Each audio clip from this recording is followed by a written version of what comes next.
wa musulmi sara, shi ma da an kai masa sara sai ce la ilaha illallah. To sai suka yi ɗauki kansa da ya kawo musu farmaki, suka yi ɗauki kansa da ya ce la ilaha illallah, sai ɗaya sahabin ya mai da takobinsa, shi kuma Usama sai ya sassara shi. Da aka dawo sai ake ba annabi labari sallallahu alaihi wasallam, yau mun samu wani mutum mai wayan tsiya, yana bangaren kafirai yana yakin musulmi, amma kuma zai kawo maka sara ya sare ka, in kai ka kawo sai ce la ilaha illallah. To wannan ai kowa ya san dai ba da gaske ke ba a fili ko. To saboda haka Usama sai ya make shi, ya ce wannan kawai wayo yake mana. Sai aka ba annabi labari sallallahu alaihi wasallam, sai ya kira Usama, ya ce Usama ka kashe shi bayan ya ce la ilaha illallah. Ya ce ya Rasulallah, ta wayo ce ba ta gaske ba ce, ya faɗe ta ne don kan mu kashe shi, mun juya kashe mu yake, in mun juyo kansa sai ya ce la ilaha illallah, da ka wasa yake yi. Sai annabi ya ce me yasa baka tsaga kirjinsa kaga da wasa yake ba, me yasa baka tsaga kirjinsa kaga cewa la ilaha illallahunsa ta wasa bace. halla shaqaqta sadara kaifa tafa'alu bi la ilaha illallah yawmal qiyama. Usama, ina za ka sa kanka ranar alkiyama ka kashe mutum ya ce la ilaha illallah. Usama ya ce da annabi ya dinga nanata min wannan, sai da na ji tsoron ina ma ban musulunta ba sai bayan wannan faruwa abu. Ya dinga ce min kaifa tafa'alu bi la ilaha illallah, kaifa tafa'alu bi la ilaha illallah yawmal qiyama. Ya za ka yi da la ilaha illallah, ka ce ta wasa ce, ka buɗe ƙirji ka ga da wasa ya faɗa. Kun ga ba shubhar da ta kai wannan hadisin, domin a zahiri mutumin nan a zahiri fili yana kashe musulmi ne, amma kuma shi an kawo masa farmaki sai ce la ilaha illallah. Amma saboda toshe kafa, annabi sallallahu alaihi wasallam bai bada izini a kashe shi ba, kuma ya zargi, ya ɗora laifi mai tsanani akan wanda ya yi. Usama ya ce duk sanda ya tuno abin da hankalinsa tashi yake yi. Annabi ya ce ya za ka yi da la ilaha illallah ranar alkiyama, tunda a fili ka ji ya faɗa, amma ka shiga zuciyarsa kaga babu ita a zuciyarsa. Haka masu yin tawili su halatta jinin musulmi, su kashe musulmi da suna iri-iri, da sunan kungiya iri-iri, da sunan jama'a iri-iri, da sunan bangarori iri-iri, wannan la ilaha illallah.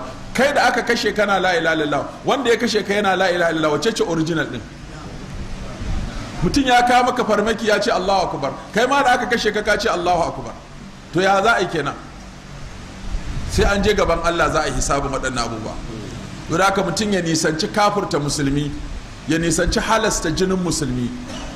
Ba wanda ya isa yawa wani hukunci da kafirci sai kotu. Kotu kuma sai ta baka dama abinda ake zargin ka na kafirci ka kare kanka. Idan ka kasa karewa to sai a yi maka hukunci da hujjoji da dalili. Amma wata kungiya ko wata jama'a ko wani gari ko wani bangare ba zai zo ya kalli wani kawai ya ce masa kafiri ba.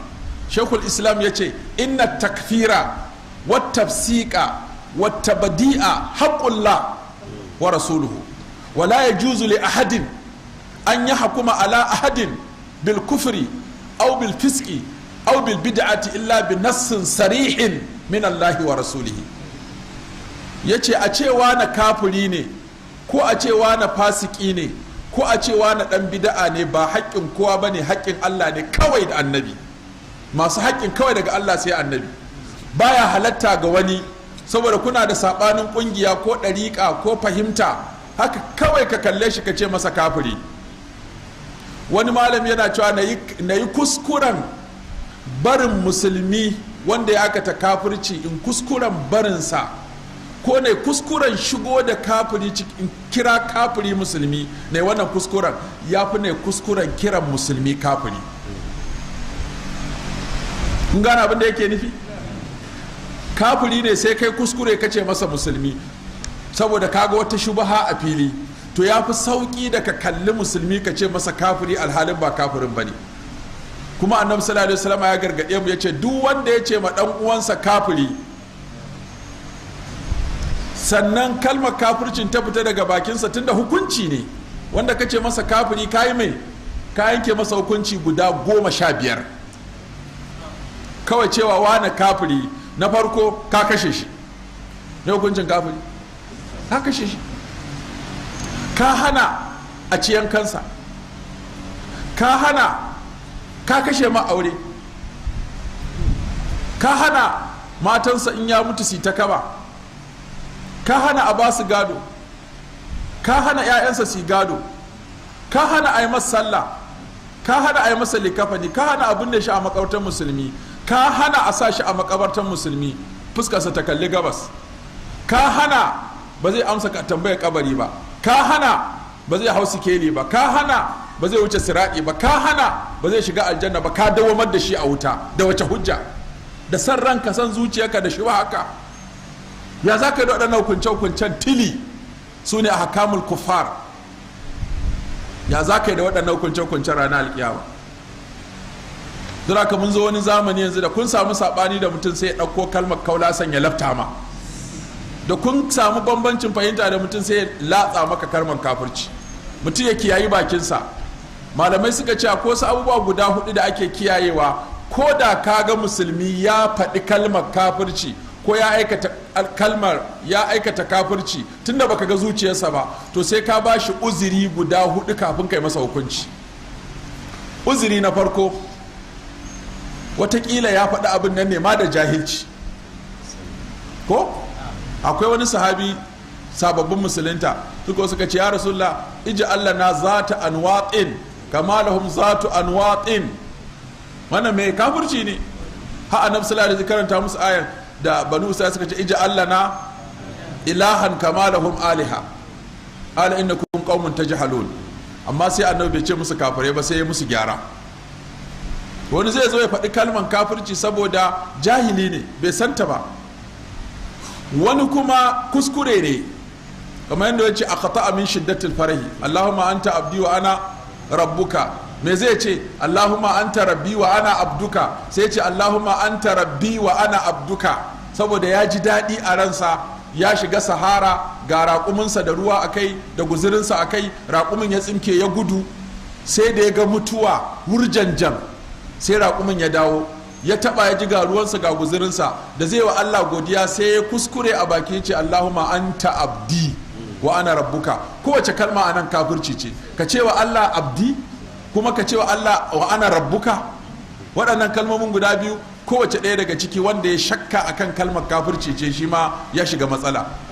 to amma kuma wanda ya faɗe su ya yi kuskure ne, so yake ya ce Allahumma anta rabbi wa ana abduka, sai bakinsa ya kuskure ce Allahumma anta rabbi wa anta abdi wa ana rabbuka. kaji inda kuskuren yake. sannan ko wanda zai faɗi kalmar kafirci saboda nasha'a a cikin abin ya taso a cikin abu, ya daɗe a cikin abu, bai iya, ba wanda ya zo ilmantar da shi ko ya karantar da shi ko ya wa'azantar da shi ko ya fuskantar da shi, sai ka zo ka tarar da mutane suna ta kafirci saboda ba su san musulunci ba. to ba kafirta su za ka yi ba, sai ka fara ilmantar da su tukunna. shine matakai guda 4 da annabi sallallahu alaihi wasallam ya ɗauka. mai wa'azi sai ya lura da waɗannan abubuwan guda 4. na farko, man indahu jahalun bil ahkami wa naqasun fil imani. wani in ka ganshi za ka gan shi yana da jahilcin sanin hukunce-hukuncen shari'a, kuma yana da tauyayyen imani. yanzu kamar balaraban nan da ya shigo masallaci ya tsallara fitsari. yanzu yadda aka gina masallacin nan katafare, aka yi masa wannan ado da kayan, sai wani sai ya shigo ga 'yan hizban nan suna tsaye, sai zo nan kawai kusa da waɗannan manyan limaman, kawai sai ya zo tsallara fitsari. yaya 'yan hizban nan suka fara tamola da shi, suka fara ɗaga shi, suna nuna shi sama, suna nanawa da ƙasa, da kyarma mai cetonsa ma rasa za a yi. to amma sai wani ya zo masallacin annabi sallallahu alaihi wasallam ya yi fitsari, sahabbai suka yi cakansa, annabi ce da uhu ku bashi. ya gama fitsarinsa ya zo, annabi sallallahu alaihi wasallam ya ce wannan masallaci ne ba a fitsari a ciki, ba a gina shi don a yi fitsari ba. ya ce to na gode, Allah ya min rahama, ya yi maka rahama, sauran duka Allah ya musu rahama. kaji wani jahilcin kuma. annabi ya ce laqad hajjarta wasi'an, ka samu abu mai faɗi ka tsuke shi, rahama Allah za ta ɗauke ni da kai da sauran jama'a. kun ga anan annabi sallallahu alaihi wasallam ya fahimci wannan mutumin yana da tauyayyen imani kuma yana da jahilci na shari'a, sai annabi ya bi shi a hankali har ya ganar da shi. sannan akwai na biyu man indahu naqasun fil imani wa ilmun bil ahkami. Wani kuma zaka ga ya san hukuncin shari'a amma yana da tauyayyen imani. Misali wani matashi ya zo ce assalamu alaikum, aka ce wa alaikum assalam, ya samu guri ya zauna sai ce ya rasulullah zalli fi zina, ya rasulullah na so ka bani lasisi in je in yi zina. Kaji ma wai sai ya karbi lasisi, kuma wai a gaban annabi ma. Yanzu wannan ne zo wani mutum ya zo gaban malam ya ce a bashi lasisin zinan, kuka fara kwarfa masa mari, ai zai gane kuransa. Sai annabi sallallahu alaihi wasallam ya ce ku kyale shi, kai me kake so a baka kai? Ya ce a bashi lasisin zina. Ya ce to kana so a yi da babarka? Zinar da kake so a baka lasin kai, kana so kai a yi da babarka? Ya ce a. Ya ce to an baka sai ka je kai da baba wani, shi ma baya so. Kana son kai da yakka da yakka da yar uwarka da yar uwar mahaifinka, yar uwar mahaifiyarka. Ya lissafo masa mata masu daraja a gurinsa, sai ta san masa da kishi. To ashe masu zina, da mutum zai kalli wannan hadisi ma ba zai ƙara sha'awar zina ba.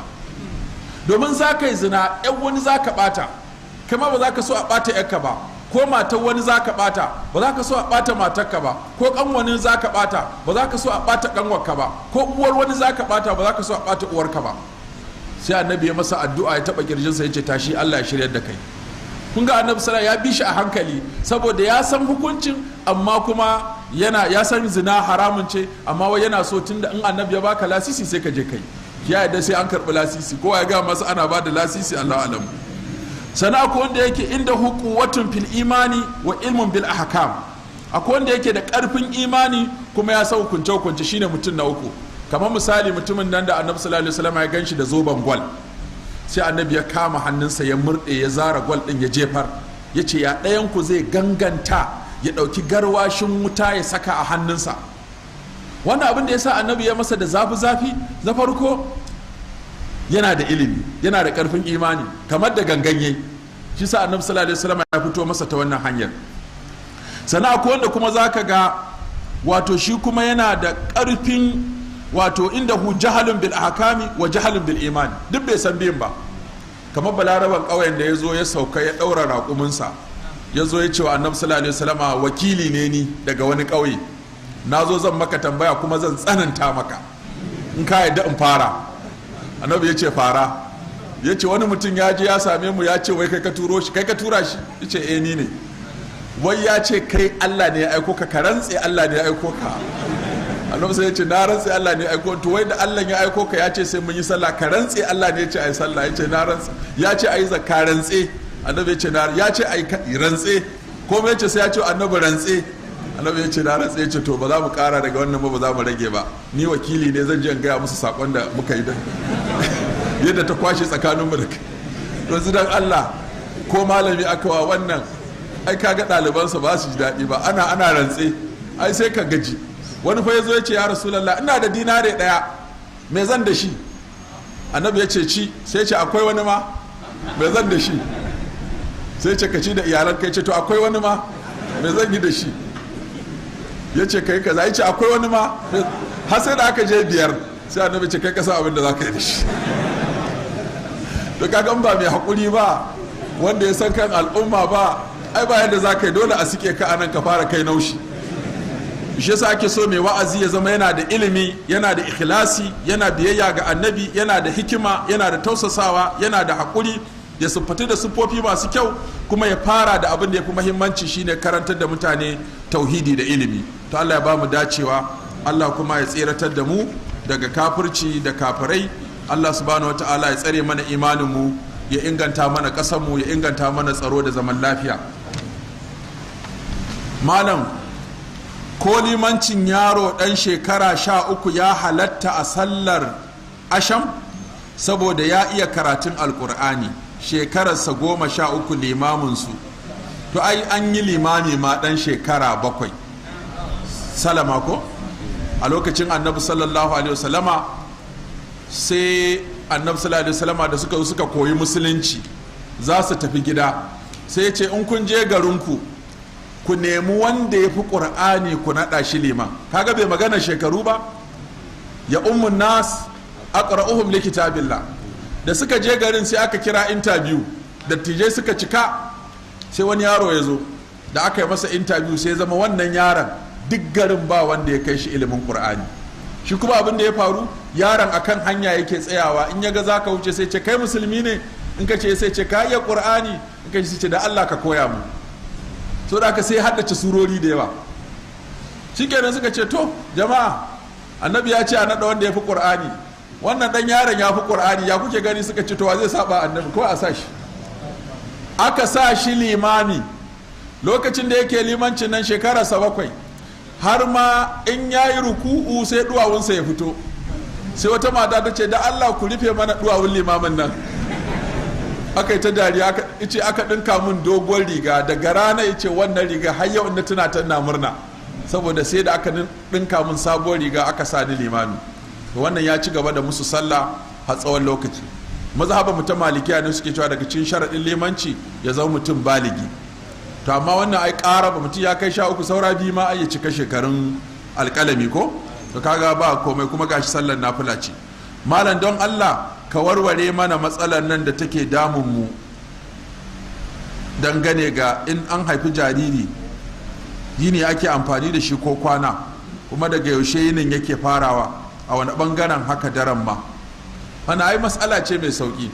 Shi a musulunci dare ne yake fara zuwa kafin ko? Yanzu yau muna cewa daren nawa? Daren 13 ranar 12 ko? To idan a musulunci ba 12 dare ne ƙarshen dare ba, sai alfijir ya keto sannan aka shiga gobe. Daren ne yake fara zuwa sai kuma ranar ta biyo ba.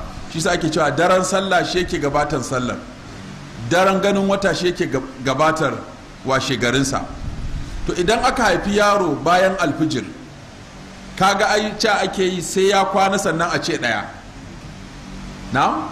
Sai ya kwana sannan a ce ɗaya. Ba an haife ka yau kuma sai a ce ɗaya yau ba. To ai ba abin da ka yi a yau ɗin. Ba an ka wuni ka yi ɗaya ba kenan. Ba wuni ake kirgawa ba, kwana ake kirgawa. Da aka yau musabi'ihi a magana ingantacciya shine in an haifi yaro ranar asabar, to ran asabar ɗin shine yayi 7, yayi kwana 7. Na haife shi lahadi, sai lahadin ta zagayo sannan ya 7. Saboda ba a sa ranar da aka haife shi a cikin lissafin, sai ya wayi gari ake cewa ɗaya. Ba an haife ka yau sai a ce kuma yau ne ɗaya ba, sai don an haifi mutum kafin alfijir ya keto. Amma alfijir ya keto to shikenan wannan ranar ce za a sa a lissafi. Malam mai wannan tambaya yana cewa shi da ɗan sanda ne, gashi an ce karɓar cin hanci bayarwa haramun ne. To malam akan yi mana kyauta in mun yi wa wasu aiki sai su ce ga wannan a sha ruwa da shi, to kuwa ya halatta mu ci. Wato shi yasa kullum nake kira ga gwamnati da ta ƙara kyautata wa jami'an tsaro, a ba su albashi mai kyau, a ba su kayan aiki, a dinga kula da lafiyarsu, a musu gidaje masu kyau.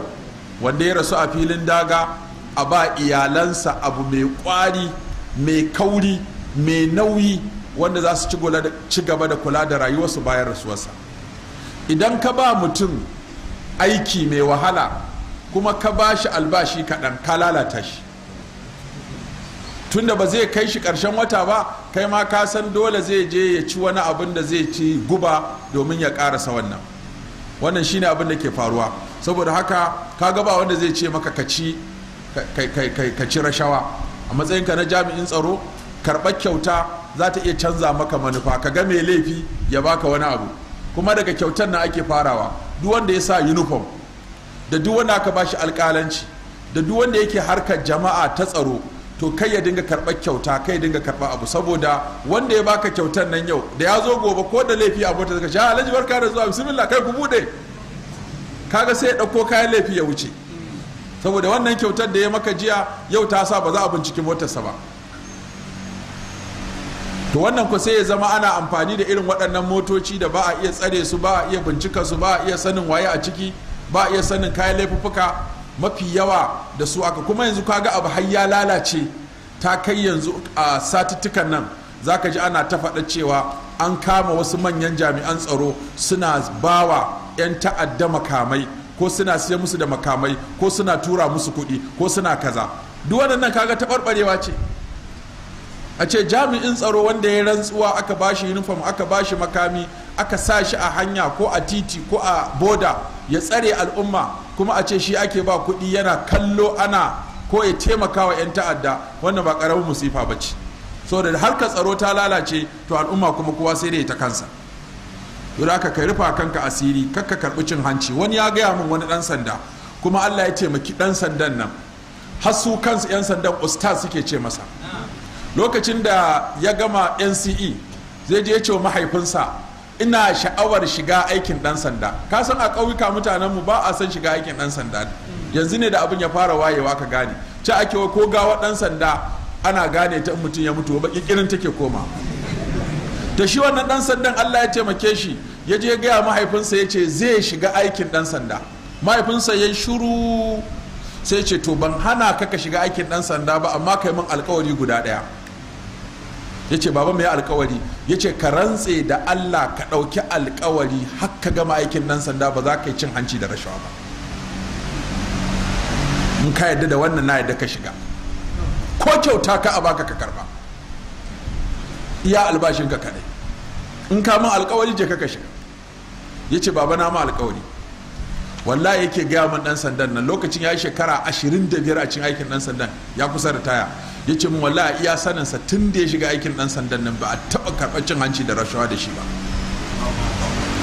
Amma sana'a yake, in ya dawo daga ɗan sanda yana yin shayin ɗan sanda, sannan yana sai da kayan miya, yana da gurin da yake sai da kayan miya. So da wani abu ya samu guda 2 ko 3 ya haɗa, wanda yake cike gurbin abin da baya isassa, yake gudanar da rayuwarsa. Kuma duk wata harka ta gaskiya an kaji wani 'yan sanda sai a ce a haɗa ka da shi. Lokacin muna Hizba aka ce wa zai wakilci 'yan sanda a hukumar Hizba, shi kwamishina polis ne ya ce ina ustaz, tura musu shi dan uwansu ne.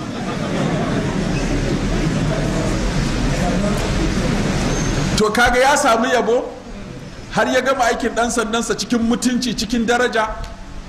Ko wannan da aka yi wannan dan Gombe na wanda ya mana singam din na Kano, singam, kun ga wannan mutumin ya yi daraja, ya ɗaka martaba 'yan sanda saboda yadda ya tsaya cewa sai an yi gaskiya, kuma ya dinga jan matasa yana raba su da shan kwaya. Maimakon a dage ka ko a dake ka ko a ci mutuncinka ko a ɗaure ka, sai ya musu nasiha. An kawo matasa ya musu nasiha, a kakkarɓa wuƙaƙen ya musu nasiha, a yi sallah, a yi addu'a, su tafi, sai ga sun daina. To kaga ashe ainihin aikin ɗan sanda aiki ne na gyaran al'umma. Amma sai mutum ya yi lalata a unguwarsu, in ya gudu sai je faɗa ɗan sanda, ko mutum an tsane sai je faɗa ɗan sanda. Kamata ya a ce ustazan nan duk ku shiga 'yan sanda, a samu ustaz ɗan sanda, no cin hanci no rashawa.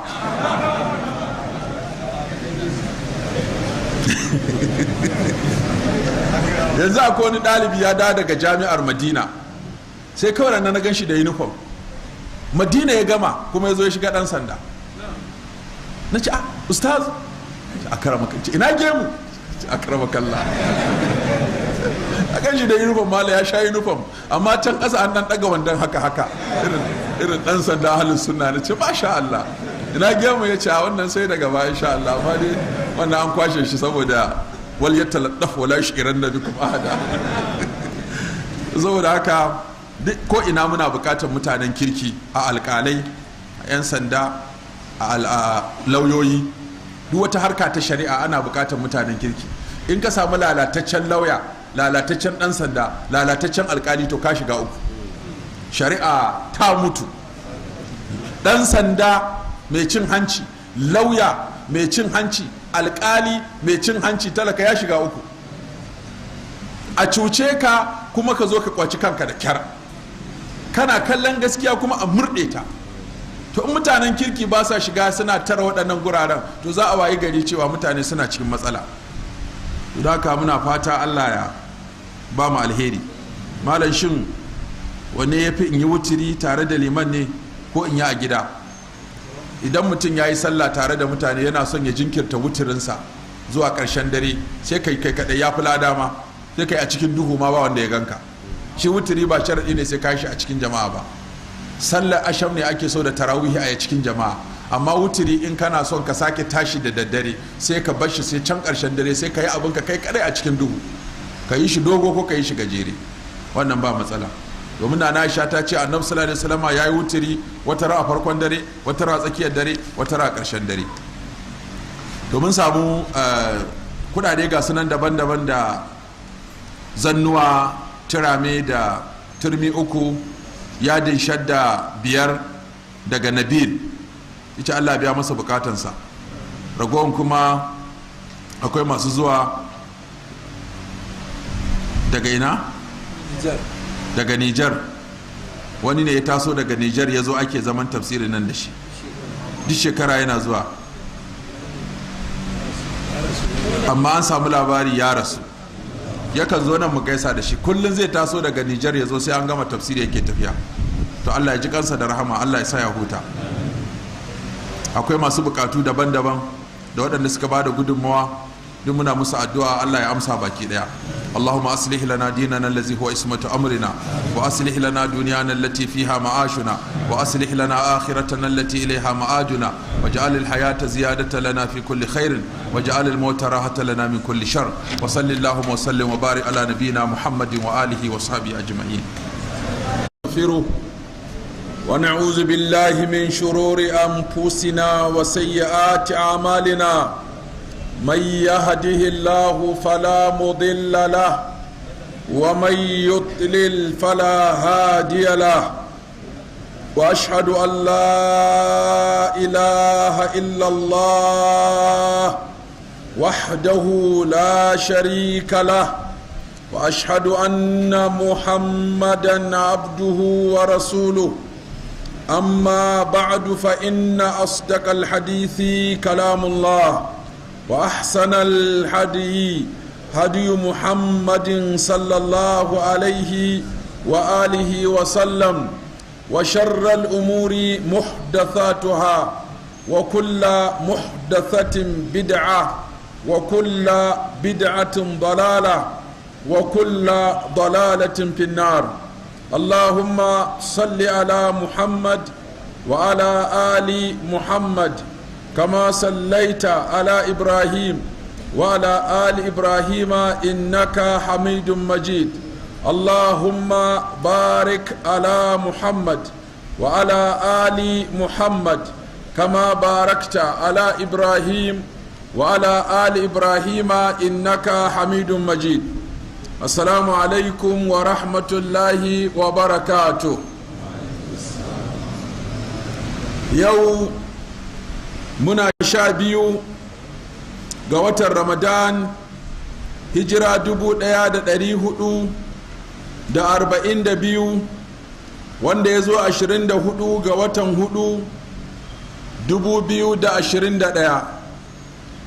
za mu tashi a aya ta 161 a cikin suratul baqara. na'am. أعوذ بالله من الشيطان الرجيم. بسم الله الرحمن الرحيم. إن الذين كفروا وماتوا وهم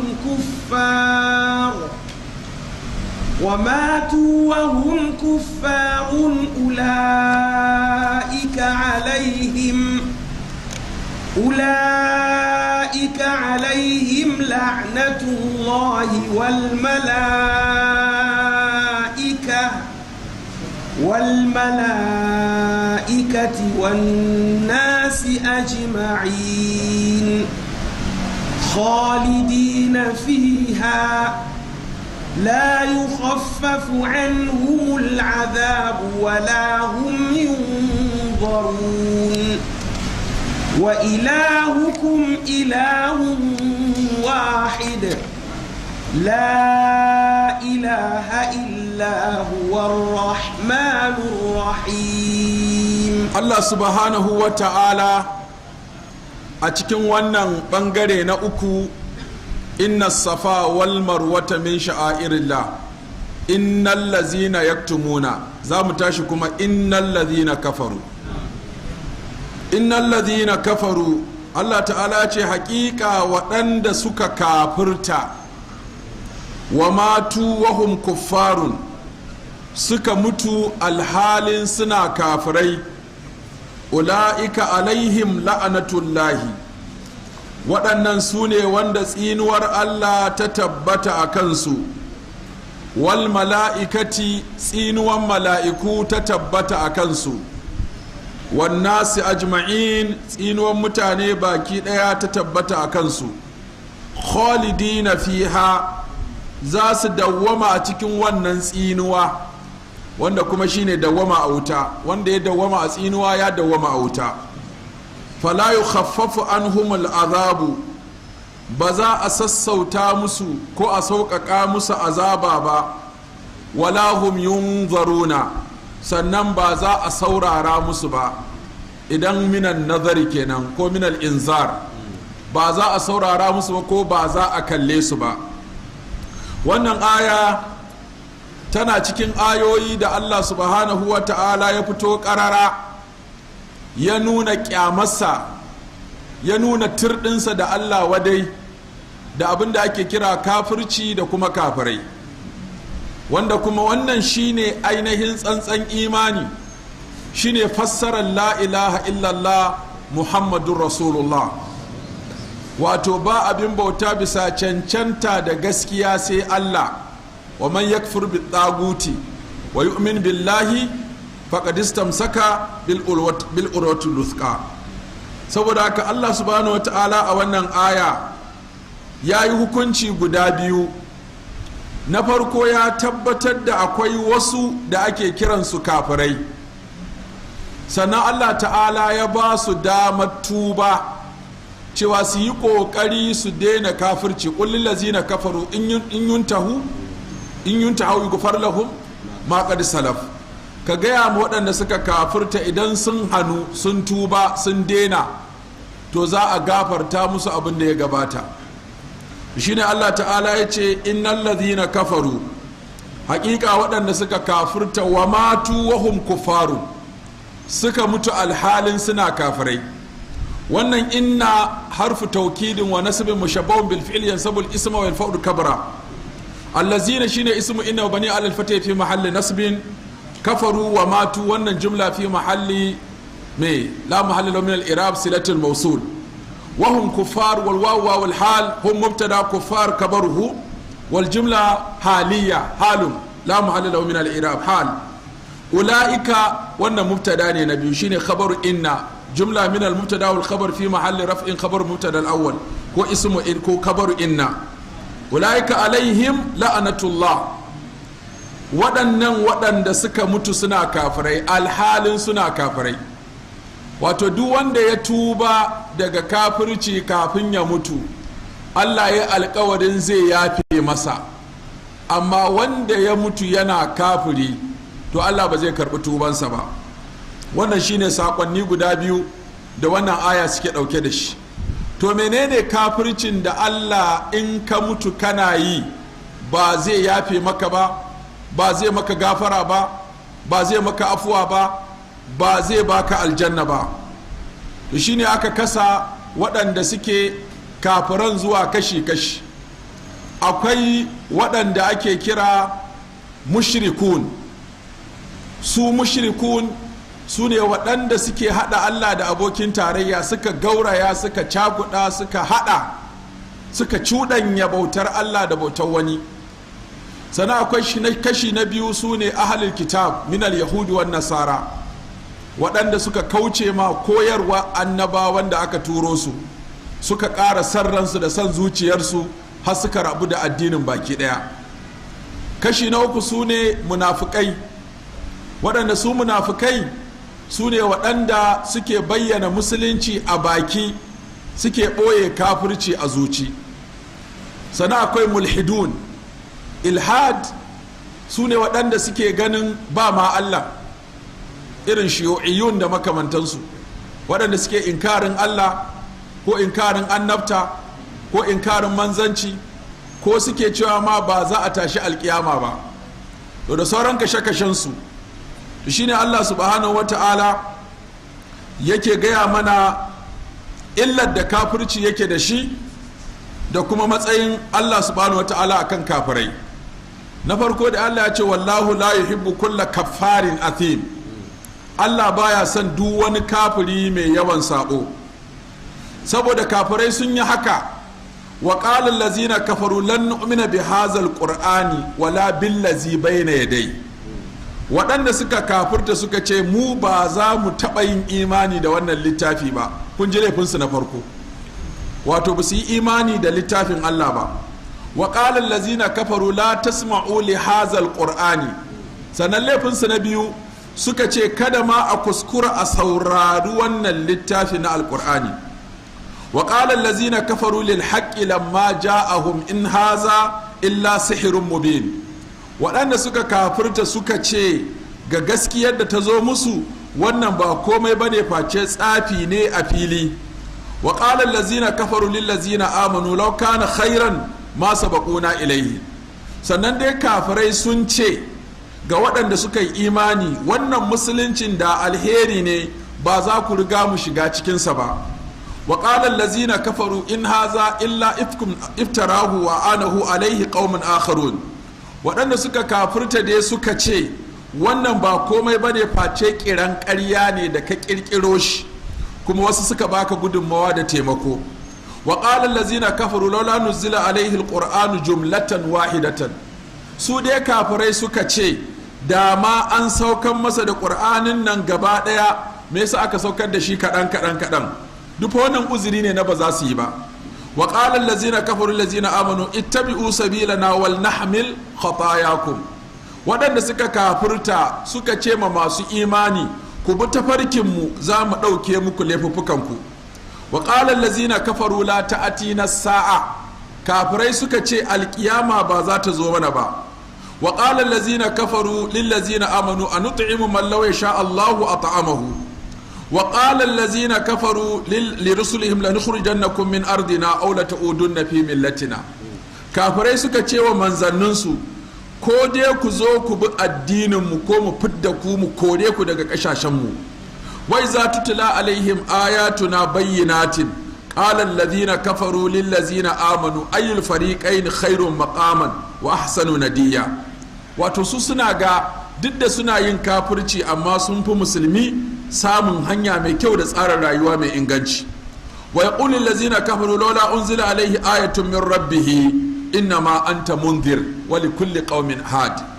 wannan da irin maganganu ne Allah yake kama na alqur'ani, irin maganganun kafirai domin a gaya maka hukuncin da aka yi musu ya dace da irin abubuwan da suke faɗa. wa yaqulu allazina kafaru laula unzila alaihi ayatun min rabbih, su dai waɗanda suka kafirta nan suna cewa ina ma an saukan masa aya daga wajen Allah mahaliccinsa. qul inna Allah yudillu man yasha wa yahdi ilaihi man anab, kace Allah shi yake batar da wanda ya ga dama kuma yake shiryar da wanda ya koma zuwa gare shi. wa qala al mala'u allazina kafaru min qaumihi ittabi'u sabilana wal nahmil khatayakum. wa qala al mala'u allazina kafaru min qaumihi inna lanaraka fi safahatin wa inna lanadhunnuka min al kadhibin. qul lil ladzina kafaru in yantahu yughfar lahum ma qad salaw wa in ya'udu faqad madat sunnatul awwalina. wannan shine kaɗan daga cikin irin ayyuka da Allah ya lissafo mana ko maganganu waɗanda kafirai suke yi, shi yasa ya musu hukunci duk wanda ya mutu da kafirci Allah ba zai yafe masa ba. shi yasa Allah ta'ala ya ce wa saya'lamul kuffaru liman uqubad dar, su waɗanda suka kafirta in alkiyama ta tashi za su san wa yake da gida mai kyau na ƙarshe. innal ladhina kafaru wa matu wa hum kuffarun, waɗanda suka yi kafirci suka mutu suna kafirai ulaika alaihim la'anatullah, tsinuwan Allah ta hau kansu. walallazina yamutuna hum kuffar, Allah ya ce haka nan waɗanda suka mutu suna kafirai ba zan saurare su ba. thumma matu wa hum kuffarun falan yaghfira Allahu lahum, sannan suka mutu suna kafirai Allah ba zai gafarta musu ba. innal ladhina amanu thumma kafaru thumma amanu thumma kafaru thumma izdadu kufran lam yakun Allahu liyaghfira lahum wala liyahdiyahum sabila. hakika waɗanda suka yi imani sannan suka kafirta sannan suka kuma yin imani sannan suka kafirta sannan suka ƙara kafirci, Allah ba zai kasance mai yi musu gafara ba ko ba zai shiryar da su tafarki ba. wa man kafara fa inna Allaha ganiyun anil alamin, duk wanda ya kafirce wa Allah ya ce ba zai bi Allah ba, ba zai bi manzansa ba, ba zai aiki da saƙon Allah ba, to Allah fa ba komai yake bukata daga gare shi ba, ya jira kawai sakamako. wa man kafara fa inna rabbi ganiyun karim, wanda ya kafirce to haƙiƙa Allah mahalicci na wadatacce ne mai karamci. Man kafara fa alaihi kufuruhu, duk wanda ya ce baya yin musulunci shi kafirci zai, Allah ya ce to kafircinsa yana kansa, za mu haɗu da shi. wa man kafara fa inna allaha ganiyun hamid, wanda ya kafirce to Allah wadatacce ne abin yabo. wa man kafara fala yahzunka kufuruhu, Allah ya ce wanda ya ce zai yi kafirci to kada kafircinsa ya bata maka rai, kyale shi, za mu haɗu da shi. wala yahzunka allazina yusari'una fil kufr, kada waɗanda suke gaggawa su fice musulunci su tafi kafirci ko kuma su zauna a kafirci, kada abin ya bata maka rai. wala yarda li ibadihi kufr, Allah bai yadda bayinsa su kafirta ba ko bai yadda su kafirci ba. wa karaha ilaykumul kufra wal fusuqa wal isyan, Allah ya kyamatan muku da kafirci da fasikanci da sako. wala yazidul kafirina kufruhum inda rabbihim illa maqata, waɗanda suka kafirta kafircinsu baya ƙara musu komai a wajen Allah sai ƙi. wala yazidul kafirina kufruhum illa khasara, sannan kafircin kafirai baya ƙara musu komai sai asara. innal ladhina zuyyina lil ladzina kafaru al hayatud dunya, Allah ce an ƙawatawa waɗanda suka kafirta duniya. shi yasa mutane kullum hankalinsu sai ya koma, ai kafiran nan sun wuce mu, sun fi mu ci gaba. A ina suka fi mu ci gaba? A harkar duniya ko a harkar lahira? Idan a harkar duniya suka fi mu ci gaba, ai da ma Allah ya ce la yagurrannaka taqallubul lazina kafaru, mata'un qalil, kada wannan jujjuyawan kafirai da samun da suke wa duniya kada irude ka, dan jin daɗi ne kaɗan. yasa ce zuwina lil ladzina kafaru hayatud duniya, an ƙawata musu duniya. ultamatta bi kufrika qalila innaka min ashabin nar, Allah ce ka dan ji daɗi sakamakon kafircinka. wallazina kafaru yatamatta'una wa ya'kuluna kama ta'kulul an'amu wan naru mathawal lahum, kafirai suna ci irin na dabbobi. Allah ya ce wuta ce makomarsu, kamar dabba ce ana kiwata su domin a yanka ta. shi sa Allah ta'ala ce la yagurrannaka taqallubul ladina kafaru fil bilad, kada jujjuyawan kafirai a cikin gari ya dauke maka hankali ka ji cewa wato kamar kafiran sun yi wani abin arziki. to Allah ya gaya mana sharrin kafirci ta fuskoki guda 10. shi sa dole musulmi ya ki kafirci. na farko, sharrin kafirci a duniya da lahira.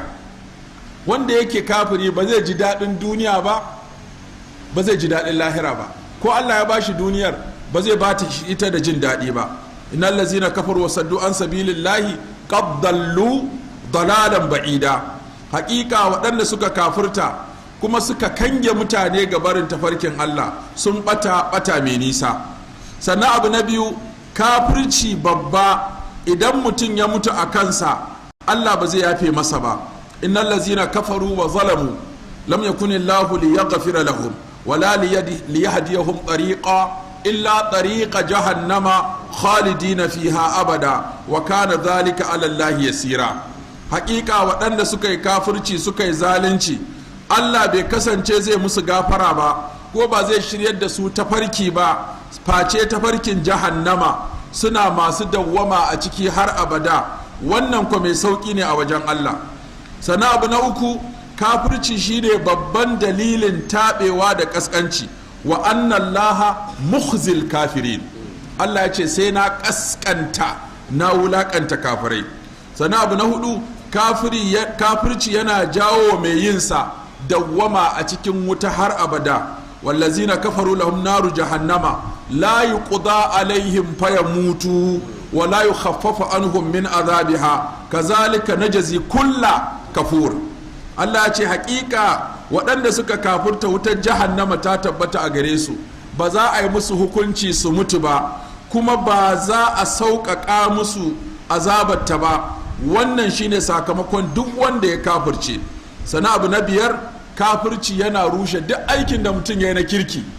ka ciyar, ka yi sadaka, ka yi kyauta, da tunda baka imani da Allah ba mai amfaninsa. wa qadimna ila ma amilu min amalin faja'alnahu haba'an mansura. Allah ya ce duk wani aiki da suka yi mun gabata zuwa ga aikin da suka yi na aiki mun sanya shi ya zama kura a bakar kadewa. Wa man yakfur bil imani faqad habita amaluhu, wanda duk ya kafirce bayan ya yi imani to wannan aikinsa ya ruguje. Abu na shida, kafirci yakan jawo wa mutum dawwama ta dindindin titir a cikin wutar jahannama.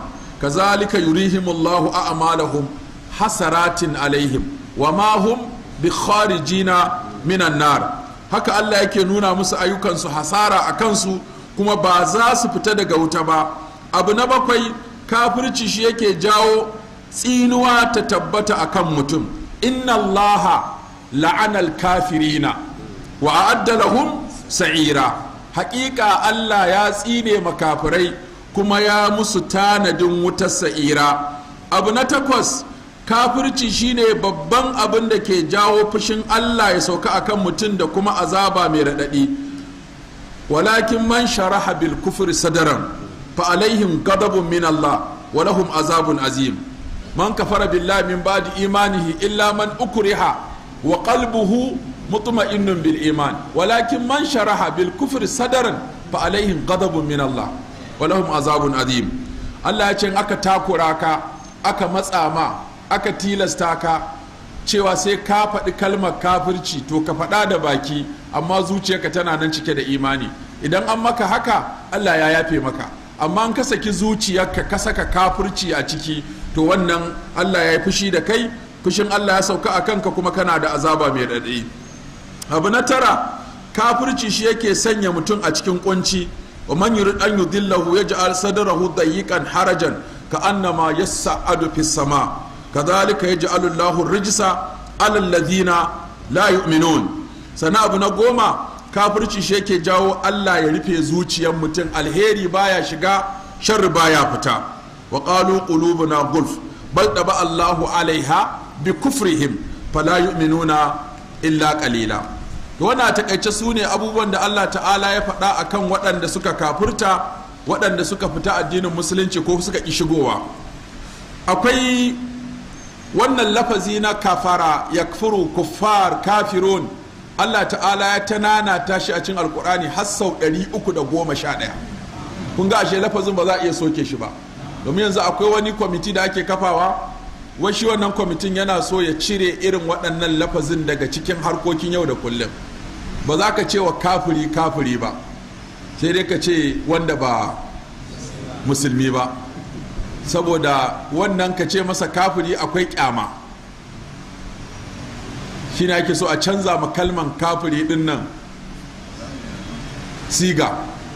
An ce akwai wani basakwace, ka san kakannin musakwata, akwai ban dariya, akwai kuma hikima, sannan akwai su da ilimi. Sai yana yin tireda, ta ko wani ibo kirista yana zuwa yana siyayya a gurinsa. To kai da ya tafiya sai ya bar yaransa a gurin sai da kayan, shi kuma yaron irin sabon basakwacen nan ne, yanzu nan ya shigo birni, babu wani kasan ba munafunci, ba basakwace bai san munafunci ko wani hanya biyu ko hanya uku. Shi yanzu ya shigo birni bai san ana cewa ne ba wanda ba musulmi ba. In ya zo siyaya sai ce kai kahuri, me kake so kahuri, me za ka siya kahuri, me za a ɗauko ma kahuri. Ashe shi mutumin nan baya son wannan kahurin da ake ce masa. Sai da mai gidansa ya dawo sai ce wannan yaron naka duk sanda na zo siyayya sai dinga ce min kahuri, ni ko ba na son kalman kahurin nan. Sai ce eh kana sallah? Ya ce a ba na sallah. Ce dan kahuri kake yau ba ka sallah, kahuri kake yau. Sai dai a ci gaba da zama a haka da kahurinka da kahurinsa, dan kahuri kake.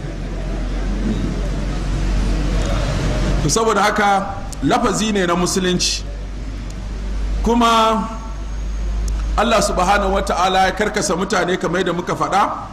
Shi ma kansa kafircin malamai sun kasa shi kashi-kashi. Akwai abin da ake kira al-kufr bit tauhid, mutum ya ƙi yadda Allah shi ya yi halitta, ya yi inkarin wannan, ko ya ƙi yarda cewa Allah shi ya mallaki halitta, ko ya ƙi yadda cewa Allah shi yake gudanar da halitta, wannan shi ake kira al-kufru fi tauhid. Ko kuma ya yi ƙi yarda cewa Allah kaɗai ya kamata a kaɗaita da bauta, wannan shi ake kira al-kufru fi tauhid al-uluhiyya. Ko kuma ya yi inkarin sunayen Allah da siffofin Allah, wannan shi ake kira al-kufur fi asma'illahi ta'ala wa sifatihi. Sannan akwai al-kufru fi risala, shi wannan caye bai yadda ma Allah ya aiko manzanni ba, ko kuma ya ware wasu daga cikin manzannin ya ce bai yadda da annabuwa da annabuwa ba, tare da cewa kuma dole a musulunci sai ka yadda da annabawa duka, sai ka yadda da annabi Isa, sai ka yadda da annabi Musa, sai ka yadda da annabi Muhammadu sallallahu alaihi wasallama da dukkan sauran annaba. La nufarriqu baina ahadin min rusulihi, sai mun yadda da manzanni duka. Sannan wani nau'in kafircinsa wato fil akhirati ne ko fil ma'ad, shi kuma bai yadda za a tashi ba bayan mutuwa, wani ma bai yadda za a yi azaba a kabari ba, wani ma bai yadda akwai jahannama ba, wutan ma bai yadda ba, siradi, mizani, sikeli duk da ake faɗa yana ga duk babu su. Wani yana gama ba za a dawo da mutum bayan ya mutu a yi masa hisabi ba. A iza mitna wa kunna turaban wa idhaman a inna lamab'uthuna khalqan jadida qul kunu hijaratan aw hadida aw khalqan mimma yakburu fi sudurikum fasayquluna man yu'iduna qul allazi fatarakum awwala marra wa daraba lana mathalan wa nasiya khalqa qala man yuhyi al-idhama wa hiya ramim wal yuhyiha allazi ansha'aha awwala marra wa huwa bi kulli khalqin alim wa daraba lana mathalan wa nasiya khalqa. Akwai waɗanda suke ganin ba za a tashi ba, akwai wanda suke ganin ma in hiya illa hayatuna duniya na mutu wa na haya wa ma nahnu bi ba'uthin, ko na mutu wa na haya wa ma yuhlikuna illa dahar. Mu kawai muna rayuwa muna mutuwa kawai shikenan, uwa ta haifa ƙasa ta haɗiye shikenan, babu tashin alkiyama. Su kuma nau'in kafircin su kenan. To kowa akwai nau'in irin kafircinsa. Da haka ne malamai suke cewa akwai kufuru bit tauhid, tauhidul uluhiyya wa rububiyya wa asma'i wa sifat wal nubuwa wal risala wal ma'ad. Akwai kuma kufran ni'ima, shine yin butulci. Sannan akwai kuma al kufrul akbar, babban kafirci, shine kamar kufurin inkarin, mutum yayi inkarin wani abu da ya tabbata a cikin addini bid darura. Akwai kufur juhudin, mutum ya ƙi yadda da wani abu, ko kufuru mu'anada, mutum ya yi ƙiyayya, ya nuna ƙiyayya da ƙin yarda da amincewa, ko kufuru nifaƙin, mutum ya yi kafirci irin na munafukai, a zuciyarsa kafiri a baki kuma musulmi. Wato in yana magana sai ka ɗauka sahabi ne amma a zuciyarsa Abu Jahil ne. Akwai kufuru takzib, kafirci irin na ƙaryatawa. Akwai kufuru istikbarin wa iba'a, akwai irin wanda shaidan yayi. Ai shaidan ya yadda akwai Allah, amma da aka ce yayi sujjada ga annabi Adam sai ya tawaye yaki, aba wastakbara wa kana min alkafirina. Akwai kufur iraq, mutum yana ganin aya ko hadisi tabbatacce daga manzo Allah sallallahu alaihi wasallama yayi fito na fito da shi. Akwai kufur shakkin, shakkin din na iri biyu ne, ko mutum yana shakka cewa wannan abun ba daga Allah yake ba, ko kuma yana shakka cewa yin wannan abun ma ba daidai ba ne. Wato yana shakkar daga Allah abun yake ko ba daga Allah yake ba, ko kuma yana shakkar yayi ko kai yayi. Da duk wannan nau'in na shakka idan mutum ya samu kansa a ciki to ya fada kafirci da kuma irin na munafunci. To duk waɗannan nau'ukan kafiran gaba ɗaya su ne Allah ta'ala ya ba su wannan saƙon cewa a gaya musu baya son kafirci, baya son kafirai, baya goyon bayan kafirci, kuma ya kamata duk wanda yake aikata haka ya tuba kafin su haɗu da Allah. Fala yukhaffafu anhum al'azab, Allah ya ce ba za a sauƙaƙa musu azaba ba, wala hum yunzarun, ko ba za a sassauta musu ba. A cikin wannan ayoyi da muka karanta akwai fa'idodi da darussa kamar guda 7. Na farko, annal kafira mustahiqqun lilla'ana, wanda ya kafirta ya cancanci tsinuwa kuma irin ta Allah da ta mala'iku da ta mutane. Sannan na biyu, an sharɗanta wa cewa Allah ba zai saka mutum a wuta ba sai in ya mutu kafiri. da zai rayu rayuwarsa duk akan ba daidai ba, sai da ya zo ƙarshe ya tuba. Mun taɓa zuwa wani gari wa'azi, sunan garin Babban Duhu, a yankin Tsanyawa yake a cikin jihar Kano. Akwai wani bama guje ya shekara sama da 80 bai taɓa yin sallah ba.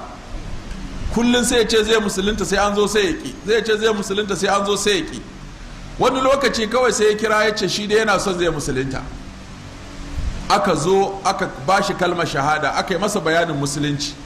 Sallah ɗaya aka yi da shi tag ya mutu. Ya ci bulus? Ba bulus ya ci ba. Ba bulus ya ci ba, aka rama kalla. Wato rahama Allah kenan. Shi sa wani ya zo ya ce ya Rasulallah, na musulunta na yaƙi ko na yaƙi na musulunta. Annabi ya ce musuluncin za ka fara sai kai yaƙin. Yana musulunta yana shiga filin daga kuma sai aka kashe shi. Amila qalilan wa ujira kathiran.